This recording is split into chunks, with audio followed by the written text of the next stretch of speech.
നമസ്കാരം. വീണ ന്യൂസിലേക്ക് സ്വാഗതം. പ്രധാന വാർത്തകൾ നിങ്ങൾക്കായി സമർപ്പിക്കുന്ന Spinner Pipes manufacturers of HDPE and PVC pipes. Think irrigation, think spinner. Rahul tiles and sanitaries, Kovilakathumpadam, Kerala ബാങ്കിന് മുൻവശം, തൃശൂർ. മാന്നാമംഗലത്ത് കാട്ടുപന്നിയെ വൈദ്യുത ലൈനിൽ നിന്നും ഷോക്കടിപ്പിച്ച് കൊന്ന് വിൽപ്പന നടത്തി. കണ്ണാറ മാരക്കൽ സ്വദേശികളായ സഹോദരങ്ങൾ വനം വകുപ്പിന്റെ പിടിയിൽ. ബേബി, കുര്യാക്കോസ് എന്നിവരാണ് അറസ്റ്റിലായത്. വൈദ്യുത കെണിയൊരുക്കി കാട്ടുപന്നിയെ പിടിച്ച ഇറച്ചിയാക്കി വിൽപ്പന നടത്തുകയായിരുന്നുവെന്ന വിവരങ്ങൾ. മാന്നാമംഗലം ഫോറസ്റ്റ് ഉദ്യോഗസ്ഥരാണ് പ്രതികളെ വലയിലാക്കിയത്.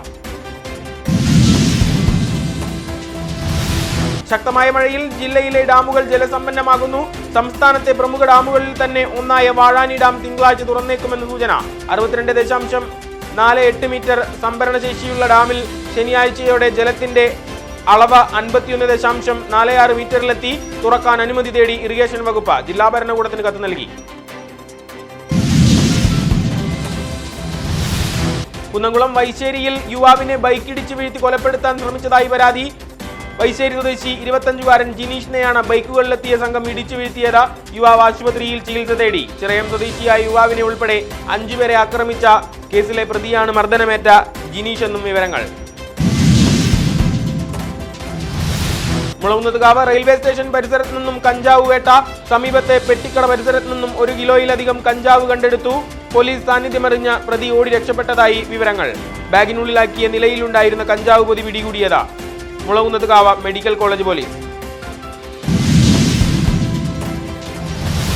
വടക്കാഞ്ചേരി നഗരസഭയിൽ ദുർഭരണവും അഴിമതിയും ഭരണസ്തംഭനവും എന്നാരോപണം. പ്രക്ഷോഭവുമായി കോൺഗ്രസ് രംഗത്ത്.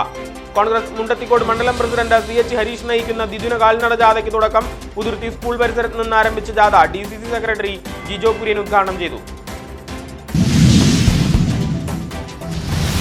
കുന്നംകുളം ടൗണിൽ ലോറിക്ക് പുറകിൽ സ്വകാര്യ ബസ് ഇടിച്ചു കയറി അപകടത്തിൽപ്പെട്ടു. ബസ് യാത്രികരായ 3 പേർക്ക് നിസാര പരിക്കേറ്റു. ഗുരുവായൂർ പാലക്കാട് റൂട്ടിൽ സർവീസ് നടത്തുന്ന രാജപ്രഭ ബസ്സാണ് അപകടത്തിൽപ്പെട്ടത്. സംഭവത്തിൽ ബസിന്റെ മുൻഭാഗം തകർന്നു. കയ്പമംഗലം വഴിയമ്പലത്ത് നിയന്ത്രണം വിട്ട മിനി ലോറി വൈദ്യുത തൂണിൽ ഇടിച്ചു കയറി. വാഹനത്തിന്റെ മുൻവശം തകർന്നു. വൈദ്യുത തൂൺ ഒടിഞ്ഞു വീണു. ലോറിയിലുണ്ടായിരുന്ന ഡ്രൈവർക്കും സഹായിക്കും പുറത്തിറങ്ങാനായത്. KSCB അധികൃതരും പോലീസും സ്ഥലത്തെത്തി സുരക്ഷ ഉറപ്പാക്കിയ ശേഷം തിരൂരിൽ നിന്നും എറണാകുളത്തേക്ക് പോയിരുന്ന പാൽ കമ്പനിയുടെ വാഹനമാണ് അപകടത്തിൽപ്പെട്ടത്. ഒല്ലൂരിൽ വിൽപ്പനയ്ക്കായി സൂക്ഷിച്ചിരുന്ന ഹെറോയിനുമായി ഇതര സംസ്ഥാനക്കാരനായ യുവാവ് പിടിയിൽ. അസം നാഗോൺ സ്വദേശി 33-കാരൻ അനാറുൽ ഹക്കാണ് അറസ്റ്റിലായത്. പ്രതിയിൽ നിന്നും ചെറിയ ബോട്ടിലുകളിലാക്കി സൂക്ഷിച്ച ഹെറോയിൻ കണ്ടെടുത്തു. ഒല്ലൂർ പോലീസ്, സിറ്റി പോലീസ്, ലഹരി വിരുദ്ധ സ്ക്വാഡും സംയുക്തമായാണ് പ്രതിയെ വലയിലാക്കിയത്. KSCB ഓഫീസുകളിൽ ഇനി 3-ാം കണ്ണ്. CCTV ക്യാമറകൾ സ്ഥാപിക്കുന്നതിനുള്ള നടപടികൾക്ക് തുടക്കം. ഓഫീസുകൾക്കും ജീവനക്കാർക്കുമെതിരെ തുടർച്ചയായി നടക്കുന്ന അക്രമങ്ങളെ തുടർന്നാണ് നടപടി. തിരുവമ്പാടിയിലെ അടക്കം അക്രമങ്ങൾ ചൂണ്ടിക്കാട്ടിയാണ് പുതിയ തീരുമാനം. KSCB ഓഫീസുകൾക്ക് നേരെയുള്ള അതിക്രമങ്ങൾ തടയുക ലക്ഷ്യം. ജൂലൈ 30-ന് നടക്കുന്ന തദ്ദേശ സ്ഥാപന ഉപതിരഞ്ഞെടുപ്പ്. വോട്ട് ചെയ്യുന്നവരുടെ ഇടതുകൈയിലെ നടുവിരലിലാണ് മഷി പുരട്ടേണ്ടതെന്ന സംസ്ഥാന തിരഞ്ഞെടുപ്പ് കമ്മീഷന്റെ നിർദ്ദേശം. കഴിഞ്ഞ ഏപ്രിലിൽ നടന്ന ലോക്സഭാ തിരഞ്ഞെടുപ്പിൽ സമ്മതിദാനാവകാശം വിനിയോഗിച്ച വോട്ടർമാരുടെ ഇടതുകൈയിലെ ചൂണ്ടുവിരലിൽ പുരട്ടിയ മഷി അടയാളം മാഞ്ഞുപോയിട്ടില്ലാത്തതിനാലാണ് പുതിയ തീരുമാനം. നിർദ്ദേശം ജൂലൈ 30-ന് നടക്കുന്ന ഉപതിരഞ്ഞെടുപ്പിന് വേണ്ടി മാത്രം. സംസ്ഥാനത്തെ 49 തദ്ദേശ സ്ഥാപന വാർഡുകളിലേക്ക് ഉപതിരഞ്ഞെടുപ്പ് നടക്കും.